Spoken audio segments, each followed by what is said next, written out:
Welcome to the deep dive. We've got a pretty big one today, the afterlife. And, well, for this crowd, I think we can agree it's not just about, pearly gates or anything like that. This is about getting philosophical. What does it even mean to exist after death? What does it say about, well, us, about reality itself? Exactly. We're talking about the core concepts here, the nature of personhood, what survival could possibly mean when our bodies are, well, gone. Right. So no fire and brimstone sermons here, just good old-fashioned philosophical inquiry. Hmm. And to map out this terrain, we're looking at the Stanford Encyclopedia of Philosophy's entry on the afterlife. Think of it as our guidebook, through the arguments, the nuances, the whole shebang. And, even if someone's all about living in the now, this question has a way of sneaking into how we think about, well, everything. Like, Plato saw death as this liberation for the soul, right? Hmm. But Epictetus, he basically said, nope, it's just lights out, see how that changes everything. Yeah, it's like your whole outlook shifts based on what you think or don't think is waiting on the other side. So why has this question of the afterlife, why has it stuck around for so long in philosophy? It's more than just morbid curiosity, isn't it? Right. It gets at something deeper. At the heart of it, it's about how much we value people. I mean, if we truly care about someone, the idea that their existence just stops. Well, it's hard to swallow. We naturally wonder if there's something more, some continued flourishing, even if it's beyond what we can grasp right now. That makes sense. But then you've got philosophers like Singer, the ethics guy, and Wielenberg, who's big into philosophy of religion. They seem to say, hold on, let's focus on what we can do now. Like Singer's example, helping a village today, that matters, regardless of what happens centuries later. Right. He's saying the good we do now has its own value, regardless of some far-off future. And Wielenberg, he uses the example of the Holocaust ending. That was good because the suffering stopped then, not because of something happening a million years down the line. I see their point. But isn't there like a natural urge for a philosopher to see the bigger picture? I mean, if we really care about those villagers, don't we kind of hope they keep being okay, whether in this life or in next one? To just ignore that possibility feels, I don't know, philosophically unsatisfying. Exactly. It's like, imagine that aid worker saying, I'm only helping these people today. What happens to them after, I don't care. That feels off, right? And with the Holocaust, well, wouldn't we want to hope that something like that never happens again, even in the vastness of time? Right. It's hard to just cut off that concern at the edge of our present understanding. And then there's Dworkin. He talks about a life being like a complete achievement, like a perfect piece of music. The fulfillment is in the performance itself. So he's saying, maybe this life is enough. Why do we need more? It's a good point. Maybe we can find complete meaning within this life, but the question isn't just whether it can be complete, but if it must be the absolute end. Is there room for something more, even if we can't fully grasp it right now? So the afterlife sticks around in philosophy because, well, we care about people, right? And our beliefs about what happens next affect how we act now. Plus, it's a question that's been debated forever. You got it. Those are the big reasons. And it's worth remembering survival doesn't always mean the classic heaven or hell. There's the Greek idea of living on in memory or process theology where our experiences become part of God. And then you have Hinduism and Buddhism with reincarnation, though, how they see the self in that cycle. That's another debate entirely. Oh yeah, the whole Atman versus Anatman thing. Hinduism is more about a soul that keeps going, while Buddhism is more about the flow of consciousness, not a fixed me. So lots to unpack there. But let's get into whether survival is even possible, starting with dualism. Mind or soul, separate from the body. Oh, well. Seems pretty survival-friendly on the surface, right? You'd think so. If we're more than just flesh and blood, then the body dying doesn't have to be the end of us. But the encyclopedia points out, even if dualism is right, survival isn't guaranteed. It depends on how the mind and body are connected and whether that link can be broken. And dualism has its own problems, right? Like the criteria of identity issue. Mm. Perry's argument is that if souls are invisible and have no physical location, how can we even say it's the same soul over time? It's a good point. We usually identify things by their physical features and how they change. But Hasker argues back. He says there's a difference between what makes a person the same over time and how we actually tell it's the same person. He says we have an intuitive sense of what it means to persist, even if we can't always point to physical proof. So just because we can't see or locate a soul doesn't mean it can't exist and persist. It just means we have a knowledge problem, not a reality problem. Right. And Hasker says once we accept that a non-physical self can exist, the knowledge problem becomes less daunting. We might not have a scientific test for soul identity, but that doesn't mean it's impossible. Think about it. Even with physical bodies, we have cases of mistaken identity, right? Lack of certainty doesn't equal non-existence. True enough. Then there's that soul-switching idea, the idea that our soul could be swapped for another without us even knowing. Kind of creepy, and it seems like a big problem for dualism, right? It is a bit unsettling. If the self is immaterial and its link to our experience is so mysterious, how could we ever detect such a swap? But here's the thing. The encyclopedia points out that we could have the same problem with materialism. What if our bodies were secretly replaced with exact copies every second? If that's not considered a deal breaker for materialism, maybe soul switching shouldn't be for dualism either. Our memories, our sense of continuous experience, that argues against constant radical replacement no matter what we're made of. I get it. Our continuity of experience is a strong point, regardless of the substance of the self. Okay, so dualism at least offers a framework for survival, even with those philosophical hurdles. But disembodied existence, it's hard to imagine what that would be like. Right. That's where H. Price comes in. He's got this thought experiment where disembodied souls exist in a world of images, a kind of shared dream world where they communicate through thought. It could even have mental representations of their old bodies to make the transition easier. So it's not just floating in nothingness, right? Price is imagining a potentially rich, interactive space, kind of like a giant shared lucid dream. That's more concrete, something we can wrap our heads around. Exactly. It's not about saying that this is definitely what the afterlife is like, but that disembodied existence can be conceived in a way that makes sense. Price says, if we can imagine this, then maybe there are other possibilities too, all consistent with a non-physical reality. And, even though dualism has its critics, there's been a renewed interest in it lately, especially since explaining consciousness from a purely materialist view is, well, it's still a tough nut to crack. Which brings us to materialism. Now, if you're a philosopher who likes things grounded in the physical world, materialism seems like the end of the line for an afterlife. Body dies, brain stops, game over. That's the common assumption. But the encyclopedia points out that historically, many religions that believe in an afterlife picture it as a bodily resurrection. Some even say dualism was a later philosophical add-on, and that a materialist view of resurrection is actually closer to how it was originally understood in traditions like Judaism, Christianity, and Islam. But the problem for a philosopher here is identity, right? With dualism, the soul provides that continuity. But if it's just the body, how can the resurrected person be the same person who died? That's the key issue. The most common materialist approach is the recreation idea. God makes a new body, same as the old one, maybe even improved, no wrinkles, perfect health, the whole 9 yards. But that raises philosophical problems. If God can make one identical body, why not two? Or 100? Suddenly, our identity is just based on a specific act of creation, not some deeper connection. It's like that example Van Inwagen uses about Augustine's manuscript. You can make a perfect copy, but it's not the original. It's missing that unique history. And a recreated body, even if it's atom for atom the same, it just feels like a copy, not a continuation. Exactly. And the idea of God gathering the original particles after they've, decomposed and scattered, that just runs into problems. We replace atoms throughout life. It'd be putting Humpty Dumpty back together again, but not quite the same Humpty Dumpty. So recreation doesn't quite cut it philosophically. What other options do materialists have? Well, there's Lynn Rutter Baker's constitution view. She says we're constituted by our bodies, but not identical to them.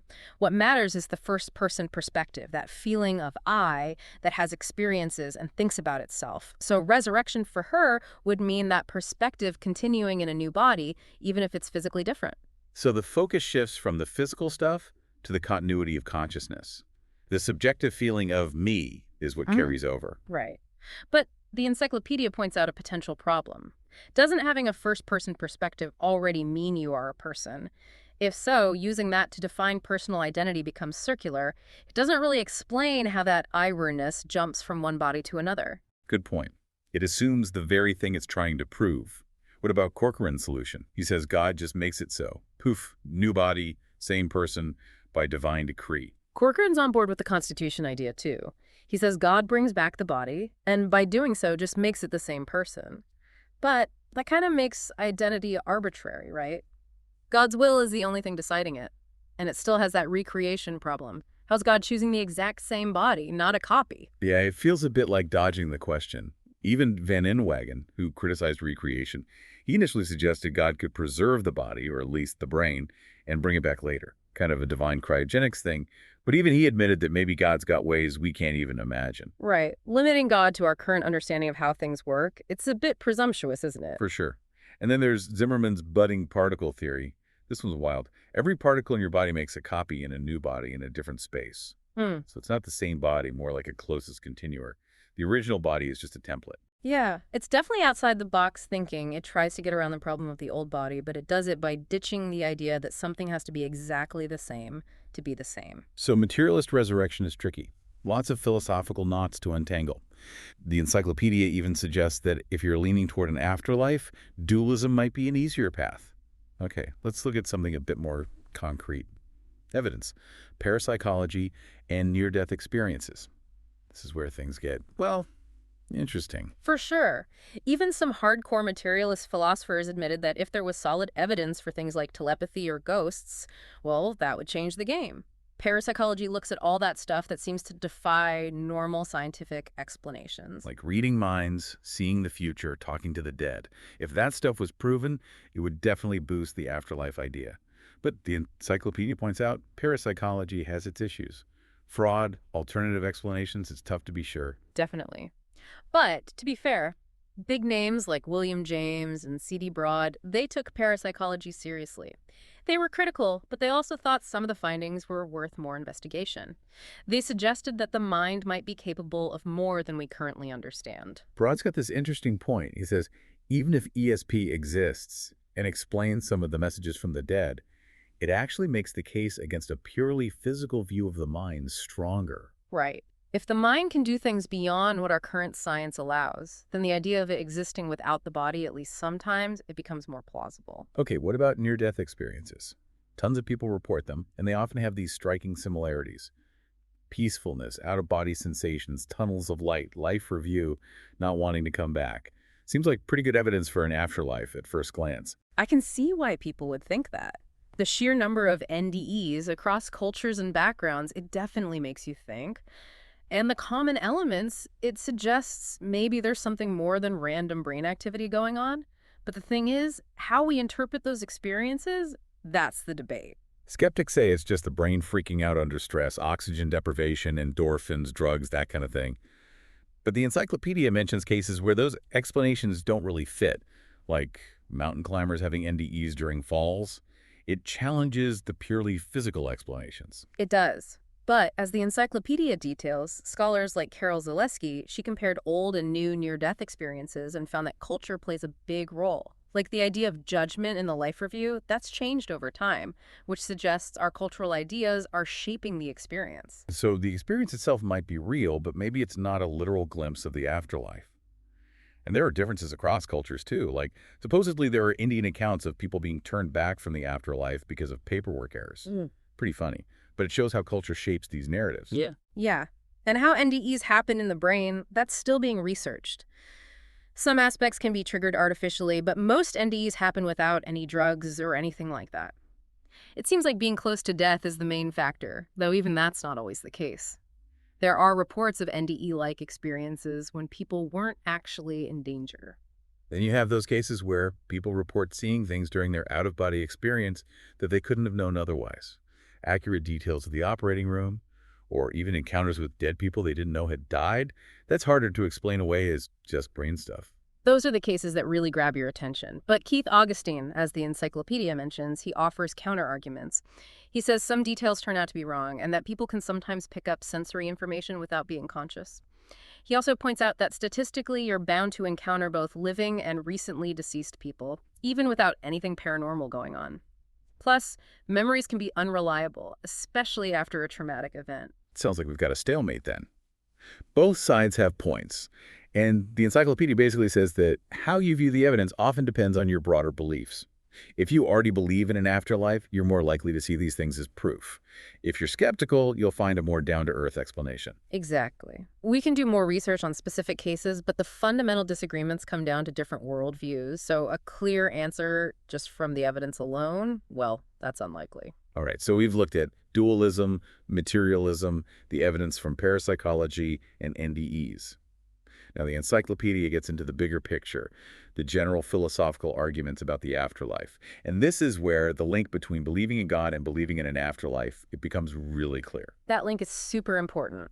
It's not just that religions teach about an afterlife, it's that if you believe in a God who's all-powerful and perfectly good, well, the idea of an afterlife makes a lot of sense. If God loves us and wants the best for us, why would this short, often painful life be all there is? And the other side of that, the problem of evil, it gets harder if there's no afterlife. If this is it, and God allows so much suffering, that's tough to reconcile with a God who's supposed to be all good. For sure. An afterlife doesn't magically solve the problem of evil, but it at least gives us a framework where things can be set right. Victims can get justice, and those who do evil might face consequences beyond what we can deliver here. It's a big reason why most people who believe in God also believe in an afterlife. The encyclopedia also mentions Kant's postulates of practical reason. He basically said that for morality and goodness to make sense, we have to assume God exists and the soul is immortal. Kant's argument was that becoming truly moral, aligning your will with what's right, it's a never-ending process. So we need an infinite lifespan to achieve it. And for goodness to be rewarded, for things to ultimately make sense morally, there has to be a God who ensures that happens. Interesting. So does believing in an afterlife make believing in God more reasonable? I mean, Hinduism and Buddhism have afterlife beliefs, but they don't have the same concept of a personal God. The encyclopedia mentions the karma management problem. How can karma work so perfectly without someone running the show? It's a good question. Think about it. Karma is supposed to track every action, delivering consequences across maybe countless lifetimes. How does that happen without some intelligence guiding it? For those who believe in God, God's the obvious answer, but for those who don't, explaining that cosmic moral order is a lot harder. The laws of nature as we know them, they don't really care about right and wrong. And then there's the argument from desire. Some people dismiss it as wishful thinking, but the encyclopedia points out that if there is a God who created us, then maybe our desire for something more, for an afterlife, is not just random. Maybe it's a hint that there's something real out there to fulfill that desire. It depends on how you view the universe. If you see it as basically friendly to us, created by a loving God, then our desires take on a different meaning. They could be pointing towards possibilities that are actually within reach. But even if that's true, it doesn't necessarily mean our specific ideas about the afterlife are right. Right. And for many people, their belief in an afterlife comes from their specific religion. What the holy books say, the traditions they follow. The encyclopedia acknowledges that, but it doesn't really dive into the details of those specific beliefs. Yeah, that's a whole other discussion. Each religion has its own story about what happens after death, its own reasons for believing. It's a big part of the human experience for sure. The encyclopedia does mention that philosophers are still exploring the details of a possible afterlife. Free will, how things change and develop, what happens to our memories, the possibility of suffering, even whether animals have an afterlife. It's not just a simple yes or no question. Definitely. Philosophers are looking at the logical implications, trying to figure out what different models of an afterlife would actually mean. It's a fascinating, ongoing exploration. So it's clear from this deep dive that the afterlife is a wide open question. It's about the nature of the self, the nature of reality, and what truly matters. Exactly. And your view of the big picture, whether you're a dualist, a materialist, or somewhere in between, that shapes how you see the evidence and the arguments. In the end, this question forces us to confront our own mortality and to really think about what's important in this life. It gets at the heart of what it means to live a meaningful life. And for our listeners out there, those who love to ponder the big questions, here's something to think about. How would your life be different if you were certain there was an afterlife? Or if you knew for sure there wasn't one? Does the possibility of eternity change how you approach knowledge? How you live ethically? It's a question worth wrestling with.